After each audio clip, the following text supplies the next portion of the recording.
Bonjour, bienvenue sur cette séquence consacrée à la durée du travail et plus particulièrement au temps de repos. L'objectif est de comprendre l'importance de l'effectivité du droit au repos qui est consacré par la Constitution et de comprendre sa traduction concrète pour le salarié. Nous verrons donc le repos hebdomadaire d'une part et les congés d'autre part. Le Code du travail consacre autant de dispositions sur le temps de repos que sur le temps de travail en lui-même. En effet, le temps de travail s'oppose au temps de repos. Lorsque le salarié ne travaille pas, c'est qu'il est en repos. Le Code du travail consacre un certain nombre de dispositions en faisant des distinctions entre les différents types de repos, le repos quotidien, le repos hebdomadaire et les différents congés. Voyons tout d'abord ce qui concerne le repos hebdomadaire. Quel est le principe de celui-ci? Tout d'abord, il faut rappeler qu'il y a un repos quotidien de 11 heures consécutives. Celui-ci va s'ajouter à un repos hebdomadaire qui est cette fois-ci de 24 heures. Ce repos est généralement pris le dimanche, on parle donc de repos dominical. Il peut y avoir un certain nombre d'aménagements à ce repos du dimanche. En effet, celui-ci peut être suspendu, reporté, réduit, voire aménagé avec une compensation. Qui dit principe dit forcément dérogation, et c'est ce qu'il nous faut voir. En effet, le Code du travail prévoit un certain nombre de dérogations. Alors si on regarde ces dérogations, on peut les classer de deux façons différentes. Il y a des dérogations permanentes et il y a des dérogations temporaires. Et par ailleurs, on peut aussi voir qu'il y a des dérogations légales et des dérogations conventionnelles. Reprenons successivement ces dérogations telles qu'elles sont classées dans le Code du travail. La première catégorie de dérogations prévues dans le Code du travail, ce sont les dérogations dites permanentes de droit. Qu'est-ce que cela veut dire? Ça veut dire qu'elles sont automatiques. Plusieurs hypothèses sont visées par le Code. D'abord, celles qui sont relatives au fonctionnement ou à l'ouverture qui est rendue nécessaire par les contraintes de la production, de l'activité ou les besoins du public. On pense notamment à un certain nombre d'établissements comme les cliniques, comme les établissements qui fournissent de l'énergie. Comment s'organisent ces dérogations? Eh bien, le Code du travail dit que c'est un repos qui se fait par roulement, donc ce sera un autre jour dans la semaine que le dimanche. Attention, le Code du travail prévoit une spécificité pour les commerces de détail alimentaire, notamment quand vous allez acheter le journal, des fleurs ou des croissants le dimanche matin. En ces cas-là, le repos peut commencer le dimanche à partir de 13 h. Deuxième type de dérogation au repos dominical, ce sont les dérogations conventionnelles. On peut trouver ces dérogations soit dans un accord d'entreprise, soit dans un accord de branche, ou bien ça peut être également suite à une décision de l'inspecteur du travail qui sera prise après avis du Conseil social économique et des délégués syndicaux. Le Code du travail prévoit deux hypothèses, celle du travail en continu d'une part et celle des équipes de suppléance d'autre part. Dans ces deux hypothèses, où le salarié peut travailler en continu ou dans des équipes de suppléance, eh bien, le repos dominical sera transformé par un repos qui sera donné un autre jour de la semaine par roulement. Le troisième type de dérogation, ce sont les dérogations temporaires. Elles peuvent être accordées soit par le préfet, soit par le maire. D'abord, les dérogations accordées par le préfet. Il y a de nombreuses hypothèses qui sont visées puisqu'il y a d'une part ce qui est classique, le repos simultané ou préjudiciable au public ou au fonctionnement. Et puis, depuis la loi Macron, a été décidé de multiplier ces dérogations dans les zones touristiques ou commerciales, sachant que la loi a distingué différents types de zones touristiques et commerciales. La liste est dans le Code du travail. Les modalités sont très variables selon les exceptions et on vous invite à aller les regarder dans le code.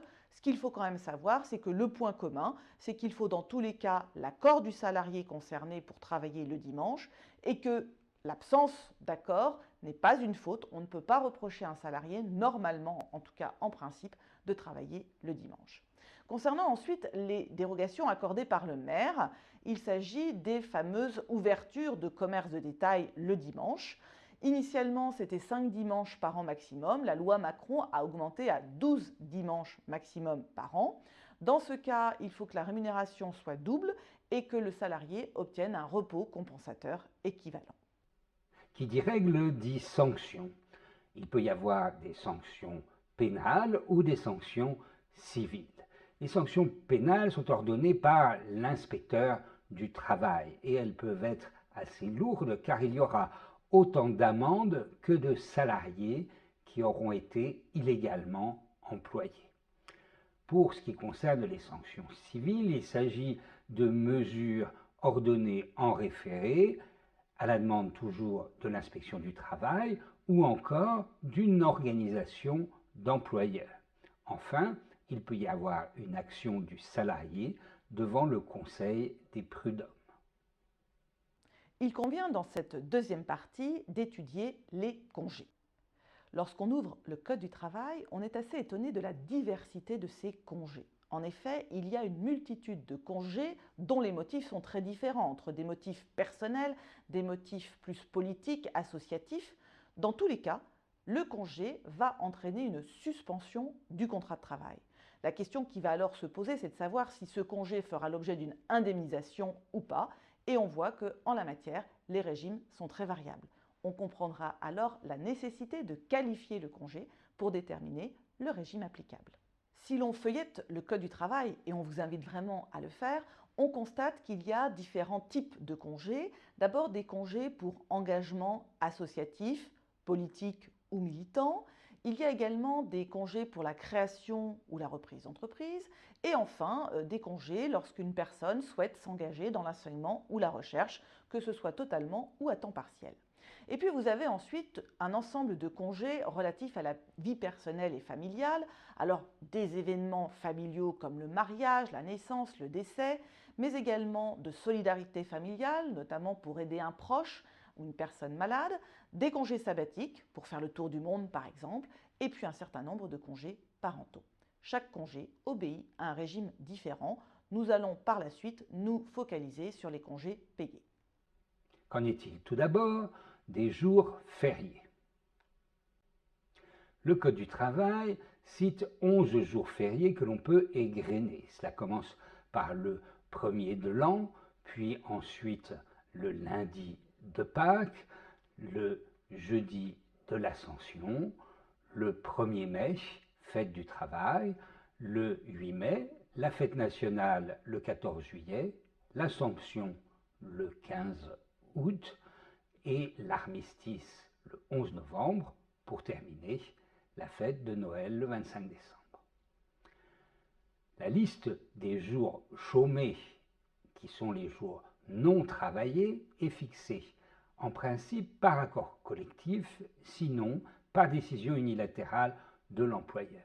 Il faut noter qu'il y a un statut spécifique pour le 1er mai qui est à la fois férié et chômé de par la loi. Il faut distinguer un statut particulier pour la journée de la solidarité qui a été instaurée après la période de grande sécheresse en 2003. L'objectif de cette journée, c'est de financer des actions pour l'autonomie des personnes âgées ou handicapées. Alors concrètement, historiquement, cette journée de la solidarité, c'était le lundi de Pentecôte, mais finalement, il a été décidé que cette journée serait décidée par accord collectif ou par l'employeur. En tout état de cause, le salarié doit travailler une journée supplémentaire qui n'est pas rémunérée. En contrepartie, l'employeur doit verser à l'État une contribution qui est de 0,3%. Depuis la loi qui a instauré les 35 heures, a été instauré les jours de RTT. Il s'agit de compenser le fait qu'un travailleur puisse faire plus de 35 heures par semaine. Dans ce cas, il bénéficiera, si par exemple il fait 39 heures, de 4 heures RTT dans la semaine. Cette organisation se fera alors par accord collectif pour décider le nombre de jours RTT et la mise en place de ces RTT. En tout état de cause, la Cour de cassation a précisé qu'ils se cumulaient avec les congés payés. Qu'en est-il maintenant des congés payés et des jours dits de RTT, c'est-à-dire de réduction du temps de travail? Tout le monde connaît les 5 semaines de congés annuels. Il s'acquiert à raison de 2,5 jours ouvrables par mois, soit un total annuel de 30 jours ouvrables. Pour pouvoir en bénéficier, il faut justifier d'avoir travaillé sur une période de référence, celle allant du 1er juin au 31 mai. Cette période de référence peut faire l'objet d'aménagements par accord collectif. Après avoir calculé le nombre de jours de congés payés auxquels on a droit, il faut savoir comment les prendre. Première remarque, il y a obligation de poser un congé principal entre le 1er mai et le 31 octobre. La prise de congé payé se définit selon des règles fixées par accord collectif ou, à défaut de celle-ci, par décision unilatérale de l'employeur. Il y a une possibilité de report du congé principal. Ce qui importe pour la prise de congé, c'est que le salarié puisse effectivement être en mesure de les prendre. C'est ce que nous rappelle la Cour de cassation. Il y a une exigence d'effectivité et l'employeur doit rapporter la preuve qu'il a permis au salarié de prendre ses congés. Alors quand le salarié est en congé payé, il faut rappeler que le contrat de travail est suspendu, il ne travaille plus, mais il ne se perçoit plus non plus sa rémunération, mais une indemnité de congé payé avec deux modes de calcul, soit le 10e de la rémunération brute de la période de référence, soit le maintien de la rémunération. S'il avait travaillé, on retient le plus avantageux. Si le salarié quitte son emploi, les congés non pris seront soldés en indemnité compensatrice de congés payés, et cela, quel que soit le mode de rupture. Voyons maintenant ce qui concerne le compte épargne-temps. C'est un dispositif qui doit avoir été institué par accord collectif dans l'entreprise.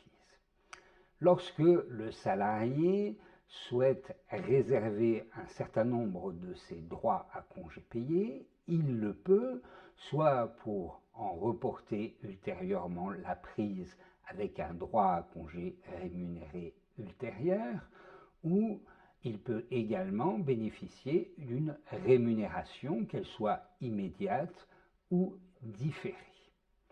Tout cela en contrepartie de congés ou de repos non pris. Par ailleurs, le salarié peut également abonder le compte épargne-temps. Que retenir de cette séquence?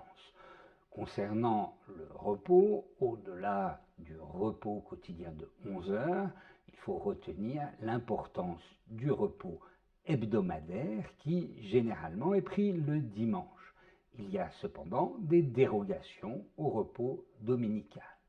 L'employeur s'expose à un certain nombre de sanctions, qu'elles soient pénales ou civiles, en cas de non-respect de cette règle. Pour ce qui concerne les congés payés, eh bien, il y a évidemment, pour bénéficier de congés payés, il faut avoir suffisamment travaillé pendant la période de référence. On peut ensuite bénéficier d'au plus 5 semaines de congés payés, sauf aménagement conventionnel, bien sûr, je reviens. En justifiant avoir travaillé sur une période de référence, on peut ensuite bénéficier de congés payés à raison de 2,5 jours ouvrables par mois travaillé, soit 5 semaines par an. Par ailleurs, peuvent s'ajouter des jours obtenus au titre de la réduction du temps de travail. Merci pour votre attention.